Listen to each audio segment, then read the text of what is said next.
3, 2, 1. Hello everybody and welcome back to World of Warships Legends. My name is Spartan Elite 43 and tonight we are back taking our very first look at the new campaign ship, the Tier 7 French Battleship Champagne. So, let's get into it. First, we got our commander. We have Robert Gijard with Andrew Cunningham and Henry J. Hyde. We are running Flammable Cannoneer, Gyrating Drill Bits, Megalomania, and Reaching Out XXL with Will to Rebuild. Okay.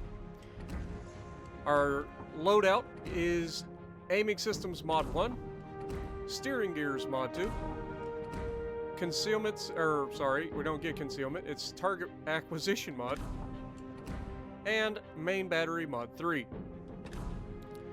Alright, loadout. We've got the Community Contributor flag and the permanent camo that comes on this. We are running the Epic Battle Booster, so I'll leave that on for now so you guys can see. We are also choosing to use the spotter plane. For stats, you have 52,810 hit points with this build. Otherwise, you have 49,000 some odd hit points if you're not using Henry Hyde as your commander. You could use, if you don't have Hyde, you could use William Sims to give you a little bit more XP or HP. That'll give you right around 52,400, I think. I think you get an extra 400 hit points using Hyde. But 28% torque reduction, which is absurd considering what this ship is, and I'll go over that in a minute. 406 millimeter, 50 caliber Schneider 406 millimeter guns. They said that these were going to be the highest caliber 406s in the game, but it says they're only 50 caliber, which means they're identical to, well, in theory, identical to the Iowa's 50 caliber 406 millimeter guns. So, a little bit of a lie there by Wargaming. Just going to throw that out there. But they reload very, very quickly in 23.3 seconds with this build. And the 180-degree turn time of the turrets are also fantastic at 23.7 seconds. But you only get 6 guns. You get 1 at the front, 1 at the rear. 1 turret, triple guns. So keep that in mind. Now the rear gun doesn't have the worst firing arc in the world, so you can actually get a decent shot without completely giving up the broadside of your ship, unlike Gasconia. But yeah, so anyway, HE shell damage 6,100 with a 49% chance to set fire. AP shell damage of 13,310. Secondaries, you got 100 millimeter, 45 millimeter, 100 millimeter, 45 caliber secondaries. You got 24 of those. They reach out to 4.7 and reload in 4 seconds. HE shells are being fired and they do 1,400 damage with 6% chance to set fires. Secondaries, you also have 152 millimeter, 55 caliber guns. You have 9 of those, sorry, and you have they reach out to 4.7 kilometers and reload in 12 seconds. They've also firing HE and have a 12% chance to set fire. AA defense, you have 18 25 millimeter guns doing 50 damage per second and fire out to 3.1 kilometers. Then you have 24 37 millimeter 50 calibers that reach out to 3 kilometers and do 28 damage per second. Then you have 24 100 millimeter guns reaching out to 5 kilometers and doing 82 damage per second. And you have 9 152s that reach out to 5 kilometers and do 25 damage per second. Maneuverability, maximum speed is 31.5 knots with our current build. Turning circle is 850 meters, which is pretty good. It actually feels better than that. Like, this thing feels better than Alabama and Massachusetts when it comes to turning. I'm not sure. Maybe it's because it's down to a 12.4 second rudder shift time. I don't know. But this thing feels really maneuverable for a battleship. So keep that in mind. Concealment. You have 14.7 kilometer surface detectability because you can't use that concealment mod, unfortunately. But you have a 12.3 kilometer detectability by air, and a 2 is always guaranteed, and then the 14.9 kilometer smoke firing penalty. So not too bad there. Armor. The armor is iffy in this thing. First of all, it has the same 32 millimeters as all the other Tier 7 battleships, with the exception of Tirpitz and Bismarck, which have a belt that goes all the way to the bow that's like 50 millimeters thick at the waterline. But it's got 32 millimeters of deck plating as well, which in theory should be okay, but it isn't. It gets absolutely shredded by HE, just like every other French battleship in this game. And then, of course, the Citadel extends slightly above the waterline. Not sure if that's by design or just a goof by the developers, but if you over-angle in this thing, you will be Citadeled and you will be promptly sent back to port. So keep that in mind. This thing feels a lot more like a battle cruiser than a battleship. It's fast above average maximum movement speed. It's got big guns. The ship is armed with high caliber main battery guns, and it's got nimble aim, above average main battery traverse speed. That is absolutely good. I do love the nimble aim part. The turrets traverse pretty well. Champagne, a battleship design close to that of the Gasconia class. Her triple turrets and the 406mm guns mounted in them were developed in France in the second half of the 1930s. She was designed in 1939. She was never built. Other than that, it's a good-looking ship. I do like it. I like the camo as well on this ship. But only having 6 main battery guns and the lack of hit points that this thing gets for Tier 7 is rough. I'm not going to lie. So, yeah, with that being said, let's get to the gameplay. Alrighty, so we are in the Champagne, and we have the worst matchmaking you could ever ask for in a battle cruiser. And the reason I'm calling this thing a battle cruiser is because this thing is squishy enough to be considered a cruiser. I don't care what anybody says. Now, these guns are fantastic. Don't take anything away from these guns. These guns are absolutely ridiculously good. Borderline rail guns at times, and I'm not even exaggerating. Like, these things are just nasty. But the lack of hit points hurts, and hurts bad. So you've got to utilize your range. And that is one of the reasons that this ship kind of receives a knock from me. It is a glass cannon, guys. Make no mistake about it. This is not a Jean Bart. This is not a Richelieu. This thing does not take hits particularly well. You can angle it and get some effective armor against it, like against what you're getting shot by. But the problem is, it's got so few hit points that at a Tier 7 in a legendary tier match, you're just going to get shredded. So you really have to play conservatively and then let other people take hits while you're able to shoot and be relatively untouched for most of the game. Now, I'm not saying sit in the back and do nothing the entire game. I'm just saying that as you maneuver, you have to consider that other people are going to be able to touch you and touch you in a really hard way. But that being said, I normally say win your side, but if you look at the team where everybody is currently, this side is a goner. Like, they have 2 destroyers. We know that one of them always spawns at A, so we're going to be pushing away from A. We've got 3 ships spotted over on Charlie, so neither of their destroyers spawned over there. And this is where learning... Oh, my God. Hello, Alaska. Wait for it. Really? Really? Okay. All right. Like I said, this thing is a railgun. I know, right? After seeing that, you're probably thinking, what? What is this guy talking about? But no, this is the worst matchmaking possible. Okay, we've got carriers, and literally everything on the enemy team just about is a legendary ship. With multiple Yamis and a Conqueror.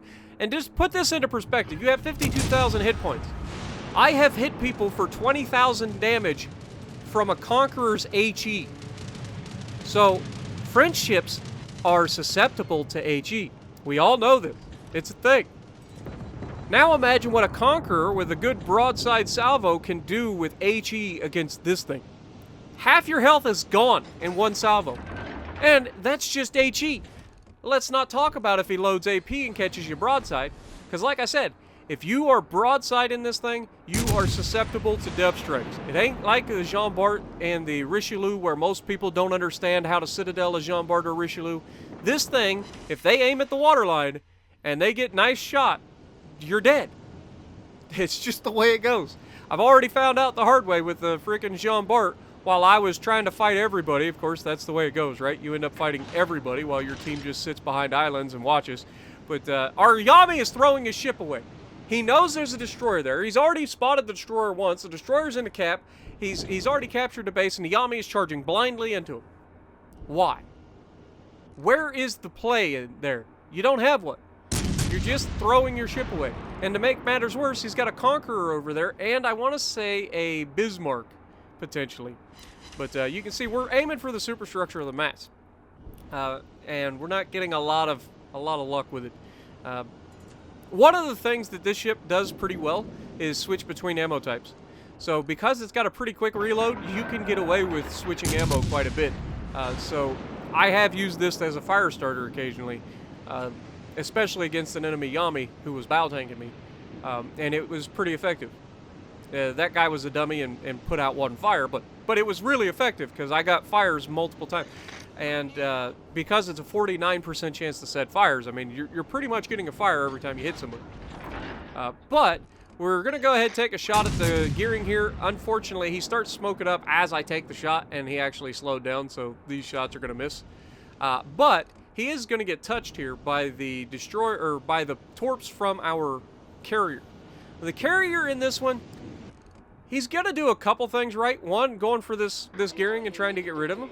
But he's also just going to be, I don't know. Some of the things that he decides to do, like sitting in his spawn the entire game instead of trying to move one way or the other to make the flight time shorter so he can be more effective, is questionable at best.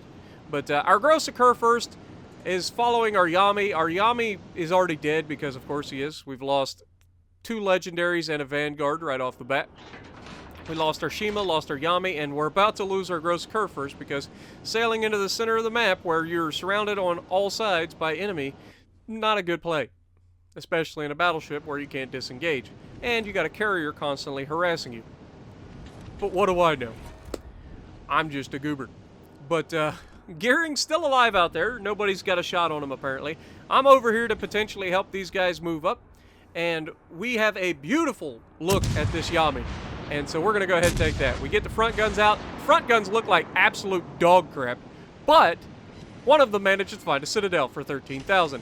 And then the rear guns looked absolutely fantastic. And of course, they don't Citadel. It's the way it goes sometimes. I don't know. RNG giveth and RNG taketh, I guess. It's like, RNG was crap on the shells, so we're going to give you a Citadel. And RNG was fantastic on these, so you're going to get nothing. Now, the one thing I will say about this, unlike the other French battleships, I haven't been getting as good a hits into the superstructures of ships, and I think I know why. These shells are going pretty quickly. I don't know the exact stats for the shell velocity on these things, but they feel really quick for battleships. The shells are moving very quickly, in my opinion.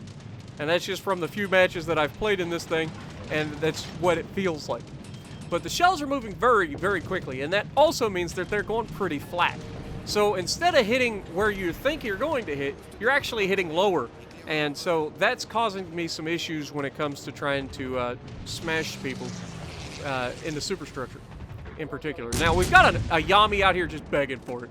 And so I'm like, all right, let's test out the armor piercing. He's not angled the best, and we get a Citadel. Of course we do. So I'll take that. We're up to 49,000 damage. Got our second Citadel here. That Yami got touched. And you can see we're trying to angle away a little bit. He aims a little too far forward, and now all of a sudden we've got a Kaaba behind us taking advantage of us. So unfortunately, this is the part of being me that is kind of frustrating. Because people just flat out refuse, and that was a beautiful shot on that Alaska. People flat out refuse to shoot other people when I'm in a match. Like, I get it, right now I'm the closest thing to that Kaaba, but that Kaaba is going to focus me and focus me hard. I don't know who he is, never paid attention, but oh my god, another broadside Yami. Don't mind if I do.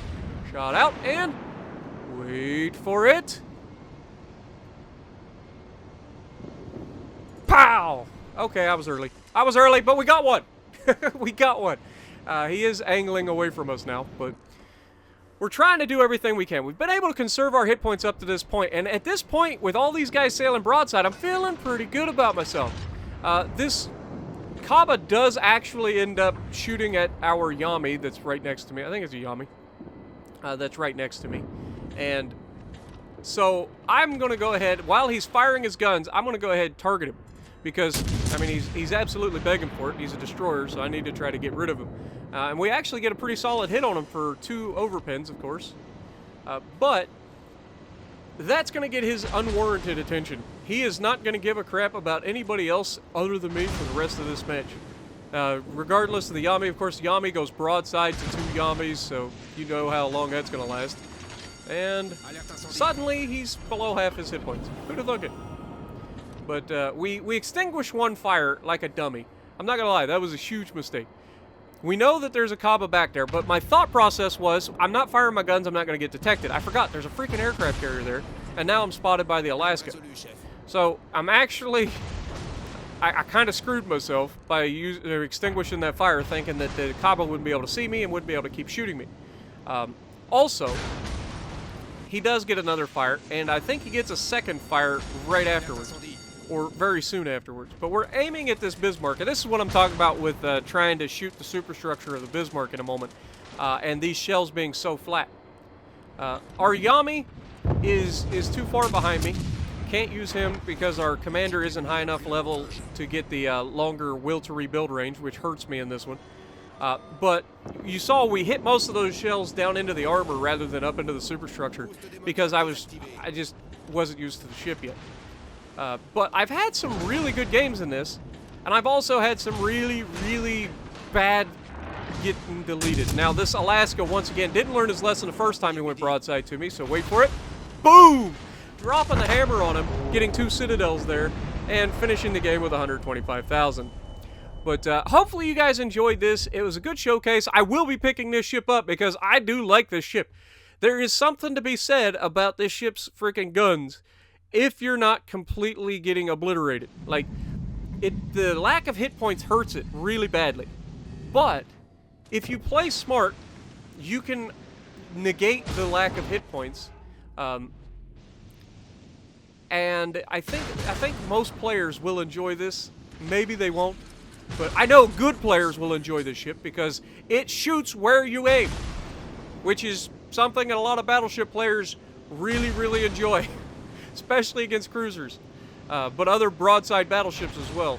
Now, our Shokaku, again, he sat in his spawn. He didn't move. He literally sat exactly where he spawned the entire game. And that Kaba just came after me initially and now is right on top of him. That Kaba would load AP to actually be Citadeling this Shokaku, but, you know, it doesn't matter. He gets him either way. But hopefully you guys enjoyed. This was worst case scenario for the ship, and we still put up a respectable game. 125,000 damage, 6 Citadels, second on the leaderboard. So if you like what I'm doing, punch the like button, leave a comment below, subscribe to the channel if you haven't already, and as always, I will see you in the next video.